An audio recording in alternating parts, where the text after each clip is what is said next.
Dieu vous bénisse. J'ai vu vraiment, tu as dansé pour la gloire de Jésus. Tu as pris vraiment ton temps pour élever son nom. Que Dieu soit glorifié. Que Dieu soit élevé parmi nous. Nabisike Zwamio. Banda koyebisa Nzambe. Nalingi koyoka yo. Je voulais t'écouter là maintenant. Nalingi te olobela ngai. Peut disposer motema ya moto oyo akopesa biso maloba na tango oyo pe na bisika oyo. Yebisa Nzambe a visiter yo. Yebisa Nzambe na nzela maloba oyo omona loboko na ye. Na bisika Zwami yo banda kolobela Nzambe. Yebisa papa na lingi te na kati ya service oyo visiter ngai. To pesi yo ba action de grâce, to bineli yo, to yembeli yo, to salela ngo motamokilité. To salela ngo seyo papa. Yebisa Nzambe wana lobela yebisike Zwami yo na kombo na Yesu Mesia. Yebisa Nzambe azoyoka yo. Lobela Nzambe wana na kati na bisika oyo. Yebisa papa na sengi eti na tango oyo yo o lobela ngai yo limoni sama na kombo na Yesu Mesia. Lobela Nzambe azoyoka yo banda kubondela.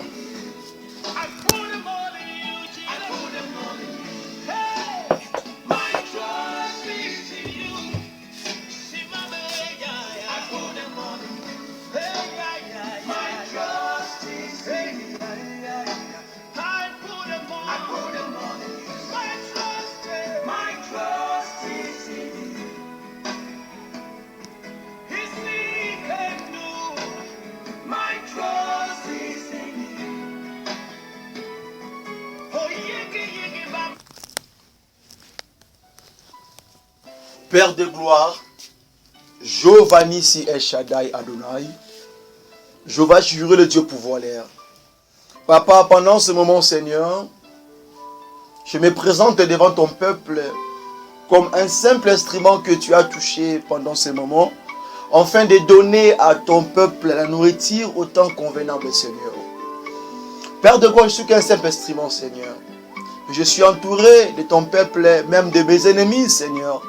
Mais je sais que devant ton peuple, ils ont besoin de quelque chose qui provient que de toi, Seigneur. Papa, touche-moi, parle-moi, inspire-moi, Seigneur. Efface-moi aux yeux de ton peuple, Seigneur. C'est toi qui peux faire tout, Seigneur. C'est ainsi que agis et manifeste-toi. Père de gloire, Rabo Shinda, Rekemena Maneki, Rabo Shata. Papa, tika etinatango, oh Seigneur. Yo pesa moko na moko bile webungi pona moko na kati na bisika oyo. Manifeste-toi kumama no pozali Nzambe libanga na talo makasi ya basantu na ndimiete na kati ya service au Seigneur. Moi cet homme je connais pas comment prêcher, comment prophétiser, comment enseigner. Fais-le pour la gloire de ton nom, Seigneur. Utilise-moi puissamment, manifeste-toi na kombo na Yeshua Mashiach. Yango lokwa libota moko, nous sommes là à sa présence. Nous disons merci Seigneur Jésus-Christ. Amen, amen. Alléluia. Que Dieu vous bénisse. Zambe apambola bino. Si vous pouvez regagner vos places pour la gloire de Dieu. Que Dieu vous bénisse. Napesi bino lisusu shalom, shalom, peuple de Dieu, shalom, libota na Nzambe. Boye imalamu na service ya tongwa lelo na kombo na Yesu Kristo nde na sili koyamba bino nyonso. Je suis erré comme dit la parole de Dieu. Je suis dans la joie comme dit allons dans la maison de l'Éternel. C'est ça ma passion. C'est ça ma passion. Que Dieu nous bénisse dans sa présence. C'est votre humble serviteur, le frère Paul Bouakassa, qui se tient là devant vous. Na sepeli pe koyamba bino sous la présence de Nzambe. Nazali reconnaissant so bozala kite na ngana lobela nani. Elolenge bozali na sepeli komona nos frères et ses frères ainsi que les hommes de Dieu. Obazola nanga pe na tango oyo. Merci vraiment. Merci Nzambe na Abraham, Nzambe na Nguya. apambola bino na kombo na Yesu. Sans plus tarder, nous allons faire la lecture dans mon calendrier Luc, le chapitre 8, le verset 26 na 28. Je vais faire au moins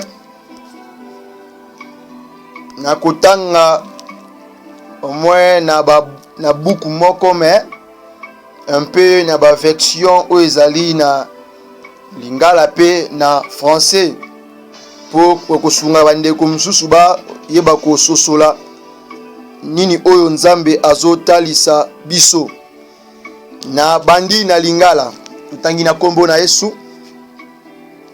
Honorons la parole de Dieu. Bongo bakomaki na mokili ya Geraza oyo eta lani na Galilea.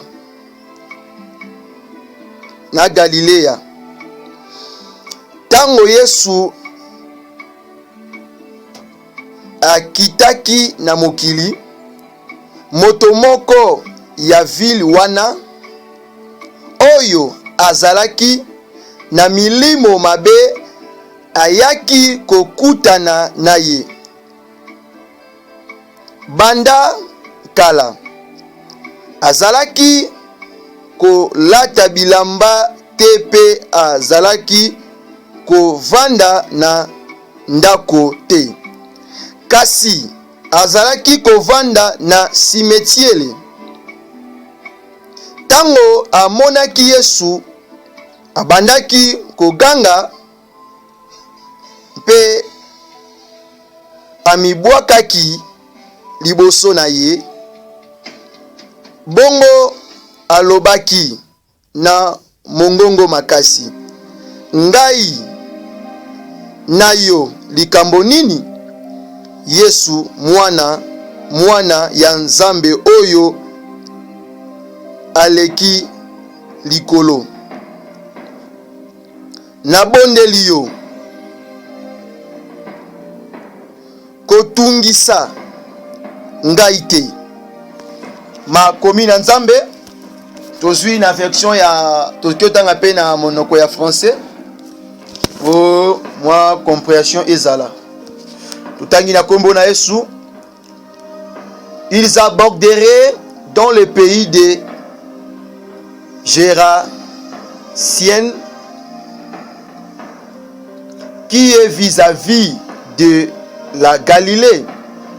Lorsque Jésus fut descendu à terre, il vit au-devant de lui un homme de la ville qui était possédé de plusieurs démons. Depuis longtemps, il ne portait point de vêtements et avait sa demeure non dans une maison, mais dans les sépulcres. Ayant vu Jésus, il poussa un cri, se jeta à ses pieds et dit d'une voix forte: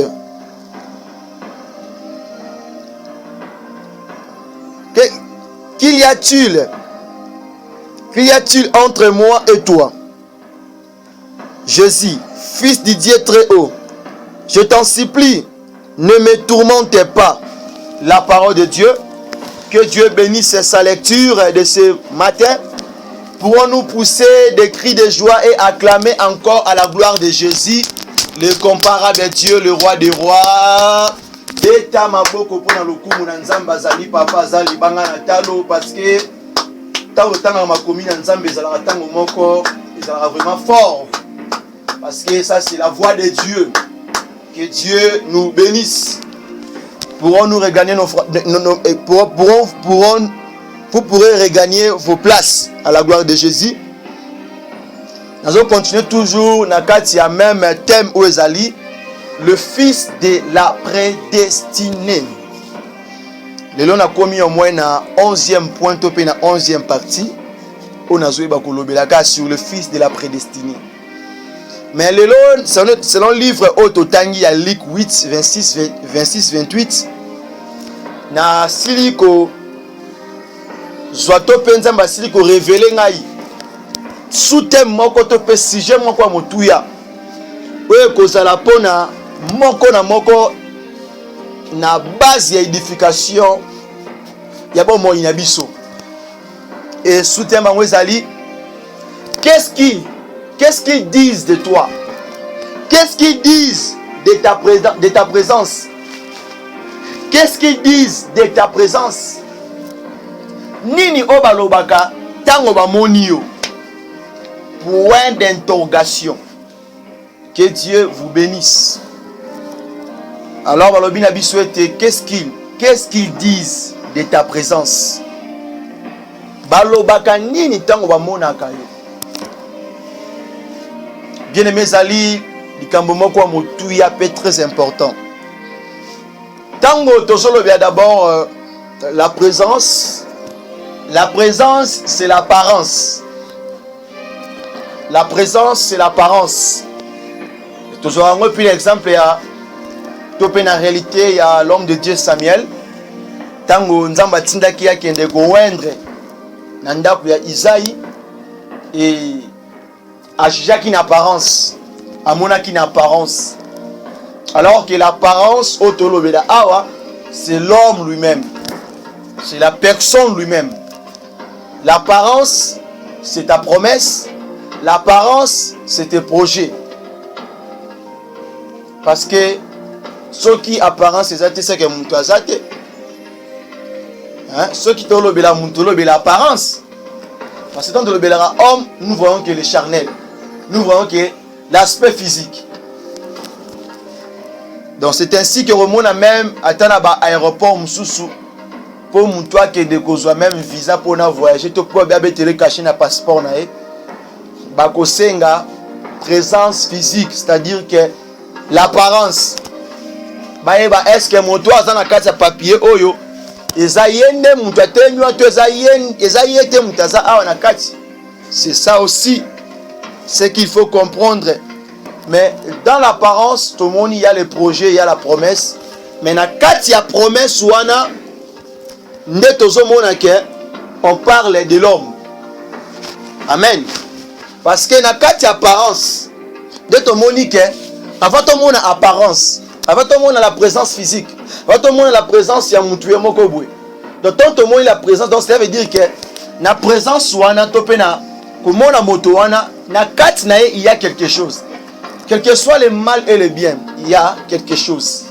Il y a mon kati na ye, tout le monde il y a la promesse. Il y a aussi automoni l'étoile. Automoni suke l'âme. C'est ça. Mais na kati ya moto wana sikoyo otolobela awa, il y a maintenant un homme. Il y a un homme qui est na kati ya ma promesse wana. Il y a un homme qui est na kati ya ma projet wana. Na kati ya prophétie, na kati ya étoile, il y a un homme.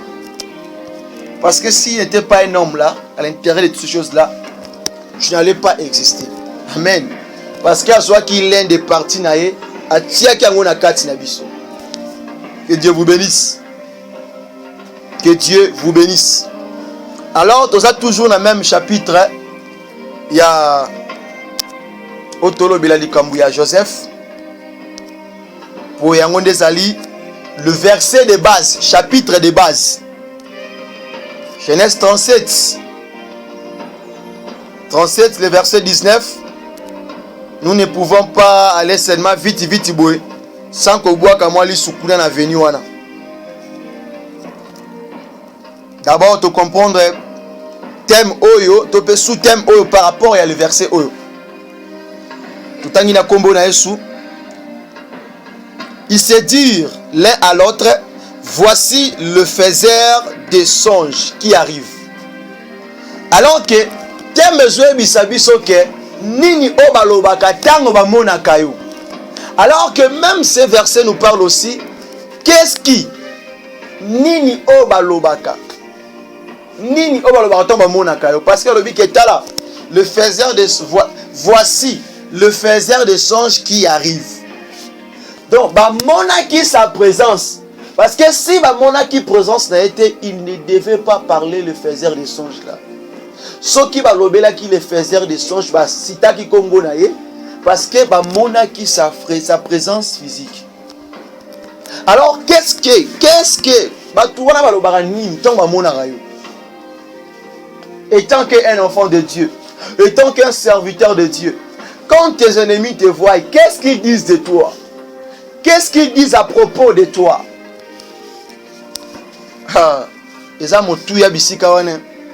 Alors que bisonio sonasia mokili oyo tozana image autopesaka. D'abord nous sommes l'image de Dieu, mais là sur terre ici bas tel que nous vivons, toi portaka image moko. Et ça l'aide de l'enseignement on a l'une de l'enseignement on a pesaki nakati ya nakati ya neo ba moi ici koleka sur le cœur de l'homme. So koti na YouTube okomi Paul Bwakasa TV oluki le cœur de l'homme nakati ya ba na bibliothèque na biso okomona yango. Donc okomona eza complet de 1 jusqu'à 15 et ko sunga yo comprendre point on olobela awa. Donc tozana image moko topesaka biso batu. Tozana image moko topesaka. Image topesaka d'abord nous sommes les humains. Toza image ya Nzambe oui, mais siko tongo totambolaka topesaka référence moko. Référence wana nde esalaka ke yo nangai to mériter l'homme quelconque. Na bisiko zo vivre par rapport na obanda koloba pona yo, par rapport même na kombo, par rapport même na façon de vie na yo, image wana nde qualifiaka. Parce que tu peux avoir des titres, tu peux avoir aussi Moussalama Malam vivra bien, mais image ozo pesa ndezo déterminer moto oyo yo zali. Amen. Que Dieu vous bénisse. Yango moniete totanga ki d'abord na Luc 8. Oyo talisa biso ete na le verset 27. Tango Yesu Kristo auti na mboka na ye, ake na mboka voisin oyo ezali pembeni ya Jourdain. Tango akomi kuna, subitement tango akiti, moto moko liboma nde azalaki na un pas d'avance mpona ko accueillir ye. Et puis moto wana liboma abanda kovanda te na ndako na ye. Abanda ko demeurer te na kati ya demeure na ye. Moto wana liboma azalaki na bilamba te. Parce que bile ndezolo ba yango ezate otala na film wana. Azalaki na bilamba te abanda ko la na cimetière. Et banda tango molai pona tangi deux versions, na tangi ya lingala na français. Pour te comprendre chapitre to version malamu. Abandaki ko vanda na cimetière alataka bilamba te azalaki sans vêtements. Sans vêtements. Azalaki na bilamba te.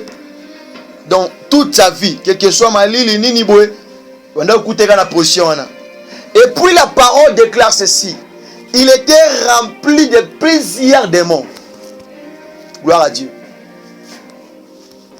Atondi samaki na milimo ya songolo tope milimo ya lolenge nyonso na kati na ye. Plusieurs démons. Alors que quand cet homme-là a vu Jésus, Yoka, ayant vu Jésus, alors que notre sous-thème est que qu'est-ce qu'ils disent de toi? Qu'est-ce qu'ils disent de ta présence? C'est quand ils te voient. Parce que dans la présence signifie qu'il est là. Tu es là. Donc, dans le libo, soit en face à face avec tes ennemis. Qu'est-ce qu'ils disent de toi? Est-ce que tu es toujours la sœur ou bien le frère sur lequel tu vas ébaka? Ou à cela qui n'a qu'au bang ensemble? Tous les jours, comment nous rétrograder? Il y a cela. Même moi aussi. Nous tous nous serons touchés, choqués.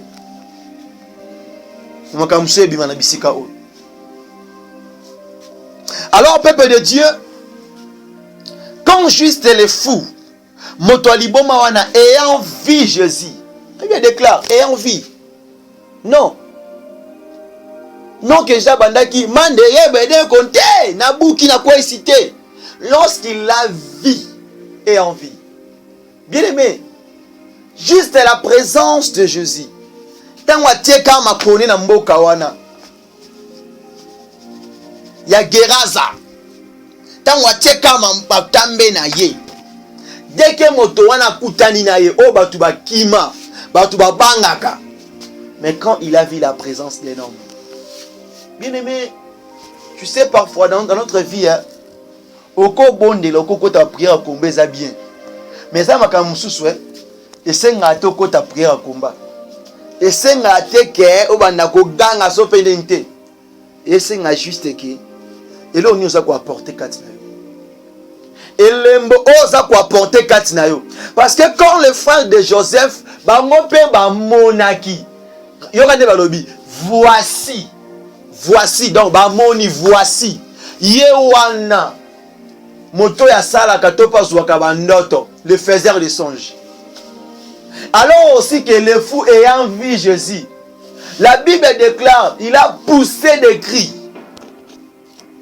Il a été paniqué.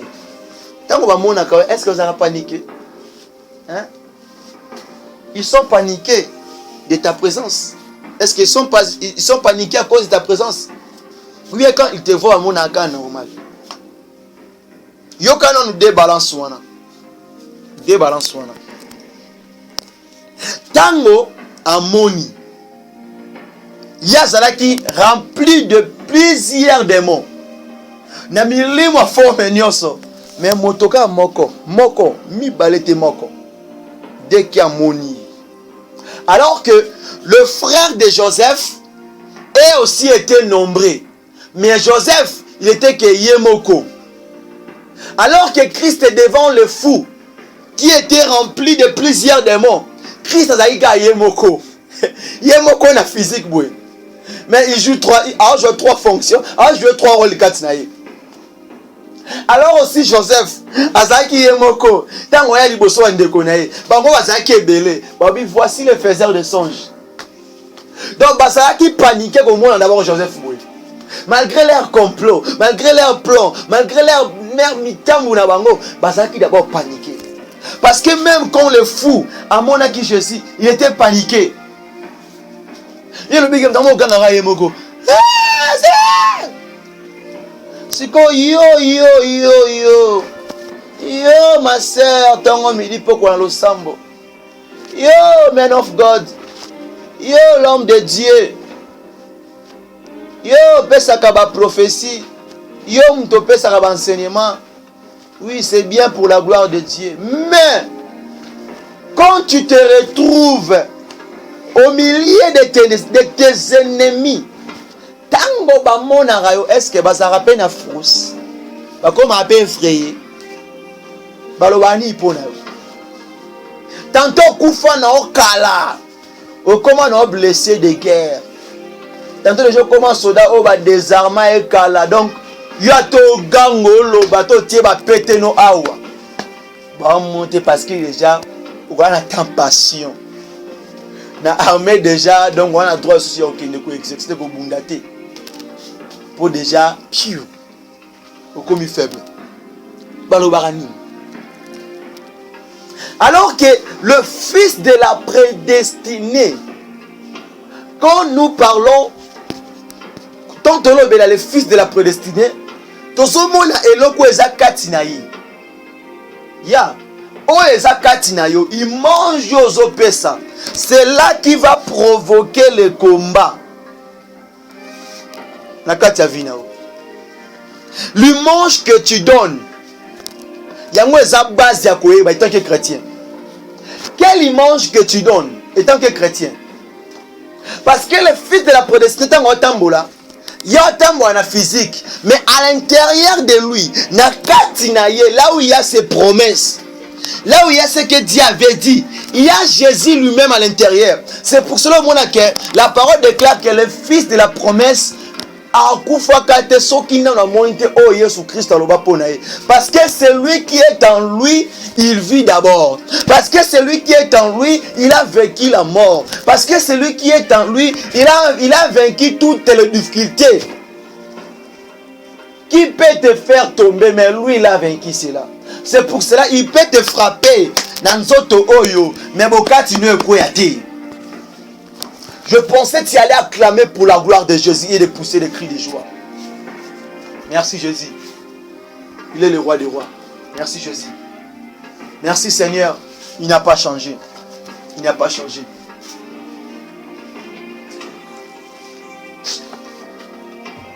Le comparable dit. Alors bien aimé, na memi bino kaka na deux langages oyo. Joseph na bandeko na ye, Jésus avec l'homme qui était rempli de plusieurs démons. Bien aimé, les démons n'ont pas peur n'engo lataka. Le diable aussi n'est pas peur n'engo tambola, to n'engo tambola la mituka n'engo zakala mbongo na yo. On est à ezeloté. Mais quand le frère de Joseph va monier, ce qui m'intéressait à que l'ambate, ezaki bilo côté tondenga zala quitté. Ce qui m'a intéressé, écoutez les réponses. Voici les faiseurs des songes. Donc bango loko bande ko intéressé bango eza oyo ezaki kati ya Joseph. Alors que le fou oyo azalaki na pembeni ya pays oyo ezalaki vis-à-vis de Galilée près de Jourdain, il était en monaki. Il y avait les disciples, mais il y a monaki que à l'intérieur de cet homme, il est le fils de Dieu très haut. Alors il dit, qu'est-ce qu'il y a-t-il entre moi et toi? Parce que la vie. Bien aimé, bademo tope bandoke yo kawana. Bana misu mi balé à part ozomona oyo. Ba mona na fizi ba mona pe na molili. Oyo ozomona na nute ba mona yango. Et il peut te reconnaître facilement avant de attendre qu'on localise. On va localiser na pété. Donc, eloko oyo et panikaki. Eloko oyo et ça qui trouble côté na kati ya fou. C'est qui parce qu'il savait que ça c'est le fils de Dieu. Il n'est pas un homme ordinaire comme nous. Alors que loko pe ça qui sous un matissa ma ben na kati mi tema bande kwa Joseph. Et ça parce que bandoto ojo onde ko lota ne zala ki base. Ne bande ko boma bango. Le faiseur des songes, le fils de Dieu. Gloire à Dieu. Acclamons pour la gloire de Jésus. Lola osala mulai mingite. Na osala mulai mingite. Question za kotoyo. Yo moko ti ovandaka wana. Imagine opesaka. Je continue. Sans aucun mokanda ya Nombre le chapitre 22, le verset 1er tina 10. Au comprendre de l'histoire, il y a le roi Balak. Le roi Balak wa azalaki mokonzi ya mboka ya Moab. Oyo ndako konza mboka ya Moab. Oyo azalaki na l'un des serviteurs au kombo ezalaki Balaam. Alors que sur le verset 1er, tu vas comprendre ceci, que le roi Balak a monaki pe Israël tant que bande ko avancer. Vous comprenez? Pour m'embrasser ça mona. Qu'est-ce qu'ils disent de ta présence? Ils sont paniqués à cause de ta présence. Ou bien comme mona roba c'est ka vite la moi muto. A distraire ba toi ta makela pamba. Malgré ba français ben na munoko. Malgré ba anglais ben na munoko. Malgré son côté à sa part n'engani ane l'autre côté. Tu sais, ton dossier dit que c'est l'autre. Alors comme ils sont amis naé. Si de moi dit que c'est l'autre. Ta, alors comme ils sont liés d'atterrissage. Parce que aux en intimité à malamuti. À ton papa, à ton macho kiti, à ton salima miracle ne va oser l'autre. Alors que le roi Balak a monaki le peuple d'Israël quand il avançait. Et quand il avançait, donc baso poussana, minu esala qui est. Ayoka ki onzambe, a salela ki peuple wana devant les Égyptiens pour abattre avec ces mers rouges. Comment est-ce que Zamba soit qui armé à Batou? armée mobimba à réduire yango le côté bruit. Donc à silisi yango na pete nyonso. Donc peuple à Moab, pas Moabite, to pena roi na bango, d'abord le roi lui-même azaki effrayé. Aki na fruswana. Abandi ko banga. Il est tellement peur. Abi bato yo boya oyo. Donc amoni bango mais ayoka pe na sango. Pe ayebi o se pasaki. Bango bazaki na mapinga te bazaki na minduki te. Mais balongi bato bazaki na ba char, na ba flèche, na ba épée. Bien mais nini o banguna no baloba tango ba mona rayo. Alors que Balak tango moni a se paniqué. Panique ezalaki na bit parce que ayebaki comment est-ce que Zamba bato azo sala. Hein? Yo bando banda obondela. Bando banda kolela nzambe kotela nzambe. Hein? So balobama solution topé assurance topé loko moko la tsagoza mwana nzambe ezate. Yo étant que chrétien, tant qu'un homme de Dieu, tu peux pas parler même te présenter. Car ton mona yo, au moins que mtana olenga yo. Olenga yo tenzo, olenga zotote, olenga o ezakati na yo. Parce que quand le roi Balak abandé ko banga, ando banga te Israël o ya physique, ande ko banga o ezakati ya Israël. Il craignait les dieux d'Israël. Yango mona ke ne ko luka le prophète Balaam. Pour dire que on y est pas le baka et ça les manque. C'est un peu ça. C'est un peu ça. Le roi soit qui froute sa banga qui parce qu'il savait. Et l'eau qu'on y n'est en a quatre ya peuple oyo. Et l'eau qu'on y n'est pas mis à quatre ya peuple oyo. Yo ato patsuki, ato mati, ato gêné, ato bambani, ato ndiote ozo ganga. Ndegu dalai ne pongi na kiti église au seka. Tant faut lui sa bien. Obanga tina na butu. So idema bien. Ta. Oh, master na ngai petit na butu. O instrument na ngai. Bien aimé, il faut pas être l'instrument du diable. Il y a autre combat to combattre ya moto d'abord qu'il faut que kama bondeli. Il y a autre combat au combattre par rapport à intimité aux gens na ensemble. Il y a des gens qui sont dans le bon de la cage de 1 minute. Mais on se voit que tu mets aussi été. Pourquoi? Pour le coup, est-ce que Christ vit encore à l'intérieur de toi? Ou bien Christ n'est plus à l'intérieur de toi? Ou bien le Saint-Esprit est déjà mort? Très important. Très important. Bien aimé. Le roi Moni a paniqué.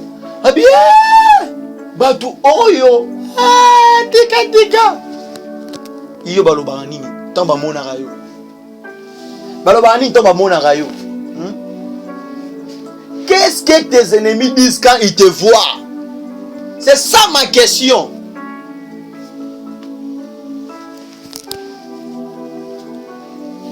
Alors le bel en général, hein. Si qu'on a deuxième point, t'as la réalité oyo. Na acte des apôtres, le chapitre 19, le verset 13 à 16. Au monde a été, au monde en réalité, il y a les 7 fils de Séva. Les 7 fils de Séva, ça qui comme l'apôtre Paul. Comme l'apôtre Paul travaillait. Comme l'apôtre Paul n'est qu'au salle de miracle, pas moi, l'apôtre Paul de la Bible. Oh, Nzambetizaki, le serviteur de Christ, l'apôtre de Christ. Tant que l'apôtre Paul a au salle de miracle, il y avait des guérisons, il y avait donc la manifestation du Saint-Esprit. Alors, la Bible, le journal, on va comme ça, on va bien le rôle est ça qui veut il aura molli Marambo alliance. Les choses de Dieu ça likambo alliance. Na appel ya mutu. Na manda ya mutu. Yo komeke loko oyo za na mandat te, wana appel te, to posa na alliance malamu te, o pasukati. O beta bombiti. Alors les 7 fils de Seva, tango bakie ko pratiquer o pola banda ko sala. Bien aimé, ba pratika o pola banda ko sala. Yango somo lelo notre génération na place ba Luka yoka. Na place to Luka to tambola na lolenge Yesu azokamba biso to landa bapa na ye. Mais yo oko préféré o copier. Ndengo mona pasteur wana teyaka, ndenga prophétisaka, ndenga bondelaka. Yo yebi dévotion na ye. Yo yebi alliance na ye. Yo yebi appel na ye. Webi so sala ngo poani. Tiens, les 7 fils de Seva baké komeka. Babandi, bien aimé. Ba démon va se manifester. Babi na ba première mayoka. Abi nous toyebi le nom de Jésus-Christ. Et toyebi Paul, il est serviteur de Christ. Et bon bino bozabana. Bien aimé, on a joué bisabino, moi Paul, j'ai été victime de cela. Nakata ville ya mboka oyo et na bisika mo quelconque. Wanda ko voyager to so mutuka. To so mutuka. Qui dala kangi passe dans mutuka pour na voyager. So mutu moko ayaki azui kitsa liboso avandi. J'étais on a une kota qui accompagné avec mon fils bien-aimé Jérémie. Et tant d'otambola to komi wana mutu kezaki na point ya bo démarrer. Parce qu'on a quitté liboso yaki il y a 2 places. Tout na komi na mata mutu azaki na bina ngaki ya place mutuka etoni place ezati. Ana bité na vanta liboso. Habité moi vanda ezati pour place etondi. Oh. Nde babine te avant d'avoir 2 personnes. Ils appellent ça 2 personnes parce que mutu moté. Lorsque na bakte kazaki un pasteur, lorsque nga pene azanga nga boyebi kani azala na ngai donc la simplicité quand il est là automatiquement abandi ko cracher likolo na ngai. Amata ate, avant da ate. Nde un homme azaki na bine ke yo mutu ko eza yo. Webi mutu solo bela wana. Webi mutu solo bela. Mutu solo bela za boya za boaza bongo yo zanani yo. Yo nga na yebi yo. Yo. Abi non, petit, ne viens pas avec moi, je suis pasteur. Wana kutu mwana nga, mwana wana zaki na vandi kimia. Na mpe na vandi kimia, mutu mususu. Nda solo ba, pe mutu ngo ba pesa nga za sula. Asa kutu mutu oyo, donc na oba ke azorane amelanga ne masanga. Amelanga ne masanga za pe mutu o vraiment donc maman nzambe pe vraiment moi tantôt plutôt. Mais na yeba kité penon pe na kamba pe na prière te non pe na terre répété na kacha na parking bien mais ça qui le ko la film na mona musoué donc frère wana donc a détaillé pasteur wana boué na sanga nani anani wa koroba bien mais tika même ba païen ba e ba biso ba bi ke o tiotambola bozam o azam osala nzamba solo. O aza un vrai sœur en Christ. Pour me meka pa o ko ina poule na ye. So za la lokuta a o stando mobiba. Ta bien aimé. Ba démon ba kata les 7 fils de Seva bilamba. Ba tika bango bolumbu pe ba beta bango na ba pota. Ce n'est pas dit o ba beta bango wana ba beti pour l'évangile te aza ya mabete. Na o lobela par rapport ya contexte na zaleli. Par rapport à la présence de Moutou. Présence dans la carte de Batou, tant qu'homme de Dieu, tant qu'un chrétien. Et à Portani.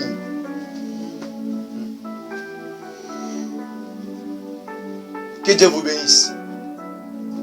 Et ça, quel scandale, Mkolowana. Et puis, la matin qui n'a quitté Wana, Sony. Il y a se défendre un pasteur, mais il y a l'autre côté.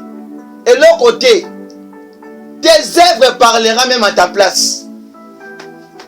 Et loko ezakati me koloba avant yo loba na ton na tea ke loko to mona lo aventure ke bisam so ke lobi lo te ba bike o za mosala nzambe o za un chrétien nkolo wana pesa la ki bongo donc on a tea ka mkone koma ki réalité donc na loba te na vandi mutu ko mba to ka moi jeune garçon bwe moi tata mko azo bundela jeune garçon bwe pour ça passe à vendre non bien aimé C'est ça, il mange yozo mema. Na bisiko vandaka. Yoza pasteur dans l'église. Tu es apôtre dans l'église. Tu es prophète dans l'église.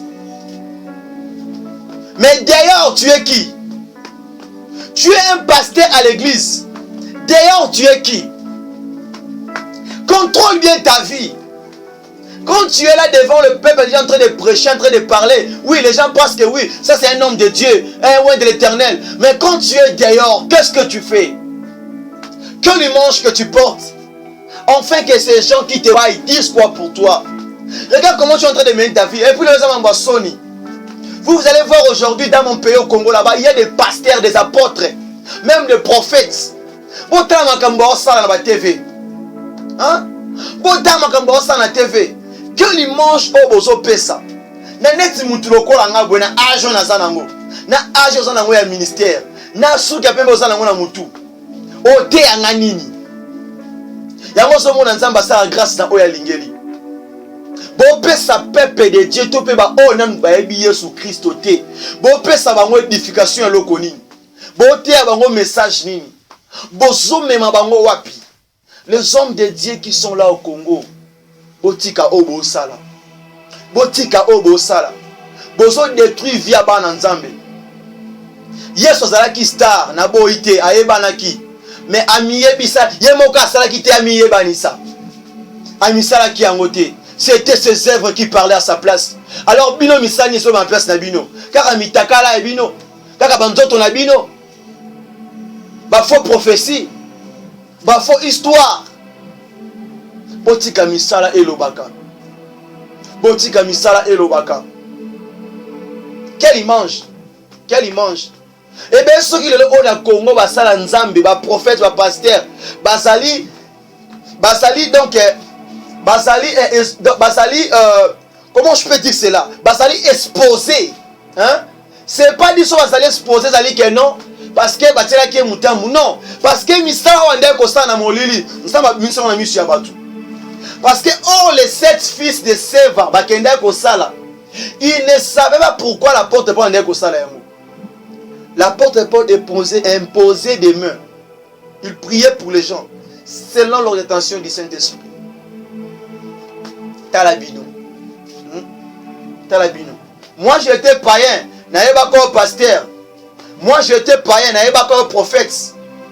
Moi j'étais païen, n'ayeba pas souté. Mais na côté dans mon salawana. Je voulais marcher. Nazo moi expérience na kati ya mosala onanzila à travers bino nos grands autocoute na œuvre nimbo pesa biso comme édification. Car mitakala oya se mastibaki oya kenda kuna pesa faux prophétie. Déjà bosui mapangu. Bosui mituka. Voilà ba compte bancaire. Voilà bosana ba bâtiment minene. Bo luka susu nini. Gloire m'tapesa ngo nzambe.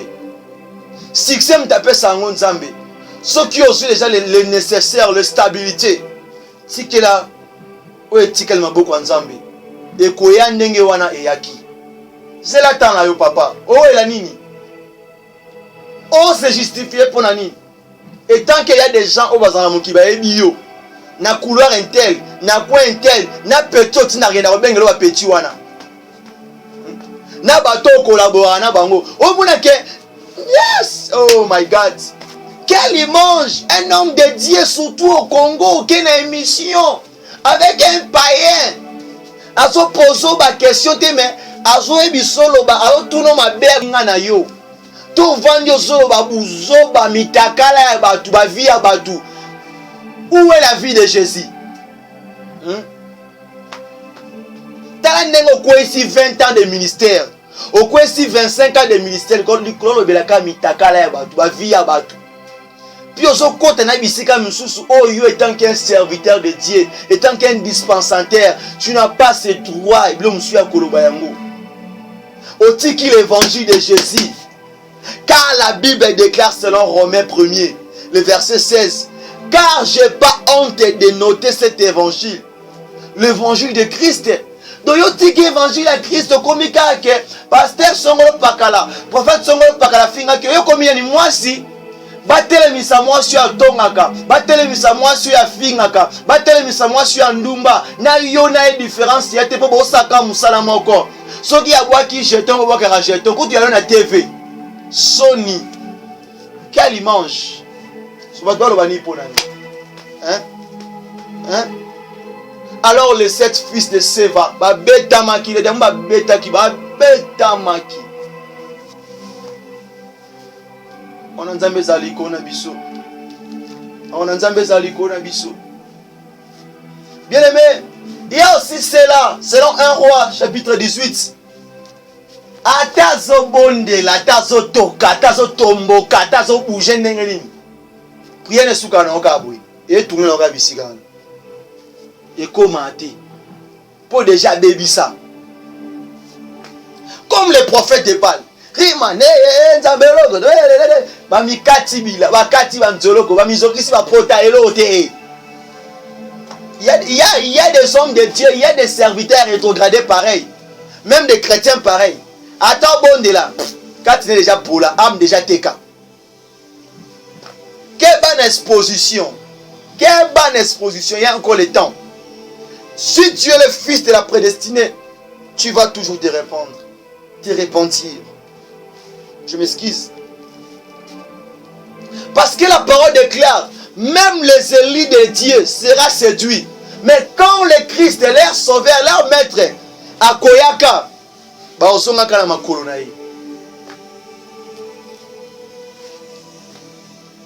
alors, Tina Mokanda Matthieu chapitre 6, au moment où il y avait des gens qui priaient dans la synagogue, au Christ était. Ne soyez pas comme des pharisiens qui se tiennent debout là, synagogue en train de prier. Aux abos à loko la bangote. Pourquoi? Il fait pour bayo kabango. Il prie pour moi la bango qui ba bonde là. Mais en réalité, mwinda wan déjà kufa na ngokala. Bien les mots pesa ka image nini. Yo nion sur la kati ya losambo. Yo nion sur la kati ya ko gêner. Yo nion sur la personne te ko bonde là. Pour sa recommandation, prier sans cesse. Ya. Mais, nion sur la carte à prière. Bah, œuvre. Imagine au pesaka. Ma pasteur, papa pasteur. Papa pasteur. Ma pasteur. Frère en Christ, sœur en Christ. Imagine au pesaka. Tango votre maman a la présence de l'obaranini. Ou apportaranini. Kotonga, kofinga, koyina, koswana. Bongisa comportement na yo. Riparet yo bieva. Nyon so nza lango ba titre. Et là qualifier à muteza présence image aux opesa ba œuvre. To lembara te to benga binu ba pasteur ba prophète to lembara te. Et bo to boya te mais bo mériter ngondit. C'est ça le problème. Le mérite qui compte. Faut mériter. Que Dieu vous bénisse. Alors, on a retiré Kotoyo. On a point Oyo de l'apôtre Pierre. L'apôtre Pierre, autant on a acte des apôtres, le chapitre 3, le verset 1 à 6. Tout ça, un peu lecture. Yom to Zuyango.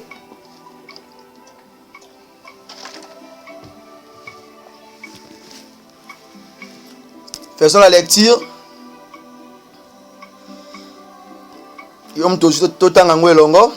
Je m'excuse. Actes des apôtres, chapitre 3, le verset 1 à 6. Pierre et Jean montaient ensemble au temple à l'heure de la prière. C'était la 9e heure. Il y avait un homme boité de naissance, qu'on portait et qu'on plaçait tous les jours à la porte du temple appelé la Belle, pour qu'il demandât l'aumône à ceux qui entraient dans le temple. Cet homme, voyant Pierre et Jean qui entraient, leur demanda l'aumône. Pierre, de même que Jean, fixa les yeux sur lui et dit: regardez-nous. Et il les regardait attentivement, s'attendant à recevoir de quelque chose. Alors Pierre lui dit, je n'ai ni argent ni or, mais ce que je te le donne. Au nom de Jésus-Christ de Nazareth, lève-toi et marche. La parole de Dieu. C'est là que nous allons clôturer. C'est là que nous allons clôturer. Alors que, à chaque fois, Pierre na Jean Bander Okende, quand on a temple pour rebonde là, il y avait un homme. Il y avait un homme. Il était boité de naissance. Il a dit na motoman kwa botama koka. Abotama koka. Akoma kite mais abotama koka. Donc azaki il est impossible katina yi. Pour déjà abotama bongo. Il y a des natifs na botama bongo. Akoma kite masa abima déjà bongo. Ayaki déjà bongo. Alors que mon kolomoko quand ndenge Pierre bakenda ko bonda okamba prière, yepa mona bango po place wana vanda rasenga lo monde. Donc ayebi ke na temple o mutakambara nani oyo boy. Ayebi diacre azabo, ayebi moto azabo. Donc ayebi. Et puis ayebi fonction ya Pierre na Jean. Po ayera rosala lo monde chaque jour batake wana. Atambola ati. Mais mon kolorona tango moni Pierre na Jean, c'est comme si amona bango différent par rapport na mona bango. Po baya mikonyo so bakota wana asenga bango ti. Mais mon kolorona tango moni abi on toi pèse je sens on toi vraiment lelo abeti matolo oh l'homme de Dieu, l'apôtre Paul, l'apôtre Pierre, l'apôtre Jean, l'apôtre Songolo Pakala. Talanga ibu talanga nazanya lote olobi ndengeni. Bien aimé mon colonel zaki le rôle film. Moto wana sengi pona suka nango ba pese moi mike. Bien aimé. Tala surtout les serviteurs de Dieu. Tokuta na baka mususu. Muto ana posa prière te mazana posa lisungia mbongo. Ana posa lisungia kolia. Mais manière nino yambeli ye. Ndenge nini ko répondre ye. Ndenge nini ya kopé, ndenge nini ya kosolo na moto wana. O un blessé de guerre. Ah my God. Ah Yahweh. Na mon tosugisa awa. Tango moni moto, donc tango moto wana moni bia na biki na kutena mosala nzambe. Aye ko s'adresser à problème. Pour moni, ayebi ke na kati ya moto oyo lo obozali. Aya présenter ba question nae, ba doléance nae. Alors Pierre a joué yango. Ya zela ki azwa mbongo to argent to or. Alors Pierre atali. Même si c'était la mission na misu. Atali bango atali na misu. Directement Pierre a comprendre que non. Pour na ka mutu oyo, ce n'est pas il faut te payer mbongo. Ce n'est pas il faut te payer biloko lia. Il faut abima na emprisonnement. Il faut atambola. Abi, je n'ai ni or ni argent à te donner, mais je te donne ce que j'ai. Na kombo na Yesu tellement tambola. Bien aimé, to pesa o to sanango. O sanango to pesa raté. Po mko mususu e lukelo makambo. O sana elo te na ndaku tika ba promesse. Tika o la kaka ba to ebi ko pesa no yango te po ko sambwisa yo. Yo pesa ba promesse yo mosala nzambe loko la guerre. Mais on accomplira la promesse ou ante tala lelo oso amoni na balaba. Ye aventurier. Ye so ki ata prophétie za lango te papa kanga munoko. So ki nzamba tinde to te ya mutu wana kanga munoko. So vandi silence lobi te longolo ki pasteur te longolo ki prophète te. Sala ka eloko selon l'orientation du Saint-Esprit. Mingi ba bebisa ba ministère na bango likola makambo pe akuta nango. Ce qui a qui n'a manque à discernement, le ministère est koufa mukolowana. Mais il a d'abord cherché de comprendre qu'est-ce que Dieu veut que je fasse pour cet homme. Bien aimé, tikana bisoloko oyo. Tikana bisoloko oyo. Bitumba nyonso zo mwana kati ya vina yo. Eloko zo la musa yango. Eloko zo pelisa yango. Ezali eloko ezakati na yo. Et puis, tant que chrétien, son monique est un homme de Dieu. Il n'y a pas de combat. De combat, ouais, quand ça a fini, il faut la baser dans la carte évangile. Son côté dans le combat, il faut tuer de Dieu. Mais sans un combat, où ils ont la carte évangile, te pour y aller là où il y a et dit, pour les Nzambe lukuta, yoza songi, oza muyibi, oza ndumba, odimara mbala batu, na mwasi abatu. Oza ko escroquer batu, yo muyibi. Ozo kosta batu, ozo yiba batu. Après tant ba retour, on est koyo bini ba komba muyibi. Yoza sona yo. Mutu abongo yoza différent onga zolobela. Sko yo tant que chrétien, oyebi ko sela Nzambe na yo. Likambona motote na kolo sala rafini na Nzambe na Yesu na yo. Mais au moment où bitumbe zoyaka, ba premier zoyaka, faut comprendre que parce que tu es de Dieu, tant que tu vis sur cette terre, il n'y aura pas la paix. La paix za mokolo ogo za la pemeni ya tata. Ne mokolo za kimia yango wana. Mais na kata mokili o fight bitumba na bitumba. Jésus-Christ est Seigneur. Que Dieu bénisse sa parole d'aujourd'hui. Que Dieu bénisse sa parole. Penzamba pambola bino. Je crois qu'il y a commis na souka. Plutôt commis na souka. Merci. Nanzambe o apesi biso opportunité. Il y a hôtel merci dans sa présence. Ayo motolandi ngai na chaîne oyo. Olandi nga pe na kati na radio. Olandi nga na WhatsApp na Facebook. Na rosenga na yo. Yo mtu ebi ki déjà au baby sa réputation na yo. Oza ko apporter image à ma baby si ko zalaka. So to amoni yo tala kutu yeso sa mambo mopanzi ndumba aventure. Ye mtu ana mtu mabe afuta nyongote ka boye. Azalaka boye. C'est encore le temps. Il n'est pas encore trop tard. Yaka na bengyo na kombo na Yesu. Pona o réparer identité na yo, o réparer intimité na Nzambe. Bisike Zwamio, la première dimanche, na biso ya kati ya moi, OP chiffre 3, chiffre résurrection, chiffre délivrance. Banda ko tubela mabe na yo. Banda ko tubela mabe na yo liboso Nzambe. Et bisike Zwamio, tombola monoko na yo. Banda ko bondela. Yebisa Nzambe. Na yepai na yo. Yebisa Nzambe. Na fongoli motema na ngai. Po na ebite na pesa yo nini. Na lobela yo nini. Na ebite pesa yo nini na manso. O na yoki na tsongwa lelo na kati na bisika oyo papa. Mais nazo confesser. Nazo tubela. Mabe na nga liboso na yo. Pona koloba papa. Na lingi na bongisa vie na ngai. Malgré ba faute na ngai. Papa otala yango te. Nazonge pa na yo. Na yeko senge pa na yo. Bien mystique zo banda kolobela Nzambe. Yebisa Nzambe wana zoyoka yo. Yebisa Nzambe wana yazali eyano ya solo. Yebisa Nzambe wana banda kolobela bisike zwami yo. Bondela bisike zwami yo. Yebisa Nzambe wana na kombo na Yesu Kristo.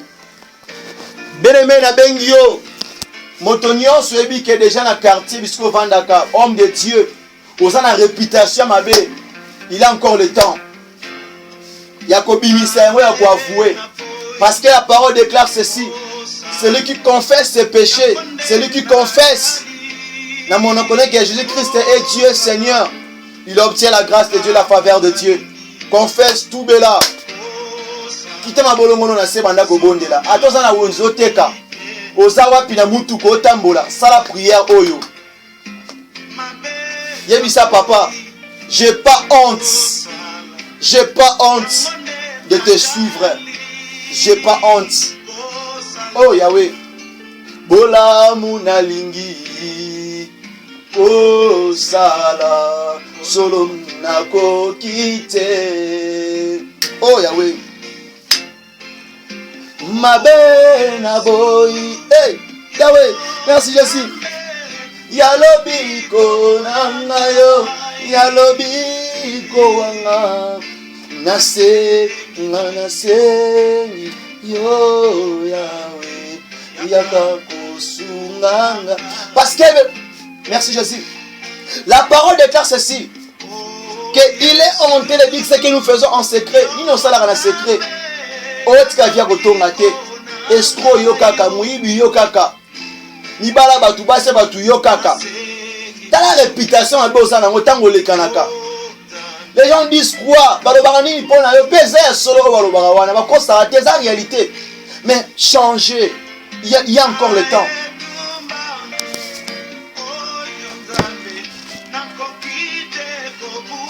Médicament ne vendi awa. Bondela elongo na ngai boye. Bondela na ngai elongo boye. Sala prière na ngai elongo. Tsa loboko na motema. Loba papa. Na ye pa na yo. Lokola papa oya tona na mawa. Le Père Dieu Nzambe oyo Azali, le Dieu compatissant. Nous sommes là devant toi. Naye kolela, naye koloba, naye ko avouer. Ndenge ma commune zoloba. Souviens-toi donc d'où tu es tombé. Répands-toi et pratique tes premières œuvres. Bien aimé, Oezali prière aux sala. Ozo répéter la monoko na yo. Répéter en le susu. Zambe, papa, na ye pa na yo. Po tolobi na ngai, na kanisa bisika na kwei. Et puis na mikitisa, na lela mawa na yo. Et puis na zongela. Et tamboli na nga na yo na kandenge zalelaki. Même ata koleka. Na kombo na Yesu. Na ndimi ete. Lelo oyo. Na tiki ko iba. Lelo oyo. Na tiki ko escroquer batu. Lelo oyo. Na tiki lukuta. Lelo oyo. Na tiki ko tonga. Na tiki ko sela bikeko. Na tiki kisi. Na kombo na Yesu. Na kombo na Yesu. Obiki sami. Olimbi sami. Na kombo na Oshua Mashia. Tolobili susu. Merci Seigneur Jésus-Christ. Tika ete na kombo na Kristo. Nzambe na kembo. Akokisa wa lobi kati na biso. Pe asala ya mingi. A changer identité na yo. Na kombo na Yesu Messia. Tomonani na prochaine service. Par la grâce de Dieu. Que Dieu vous bénisse. Amen, amen. Et Nazala qui un peu na moi petit annonce à ça et pour tout un peu préparer sous moi service où ils allaient à Pâques ceux qui nous ont installé bisongolu tout aux alentours il y a 7 jours il y a prière et enseignement et pour na coué bandenia à préparer ainsi que la Pâques aussi wa to kolobela yango na kati après service avec cela on nzamba tie comme les gens oyo le peuple batu on a travaillé na bango ndenge nini to préparer yango ezala pe ndenge moko ya malamu vraiment. Que Dieu vous bénisse. Bon dimanche à tous. C'est votre humble serviteur le frère Paul Bokassa. Partagez mes vidéos, likez, commentez, aimez vos questions, vos sujets de prière, il faut l'envoyer par la grâce de Dieu. Dieu va vous visiter. Na kombo na Yesu Messia. Bye bye, chap chap.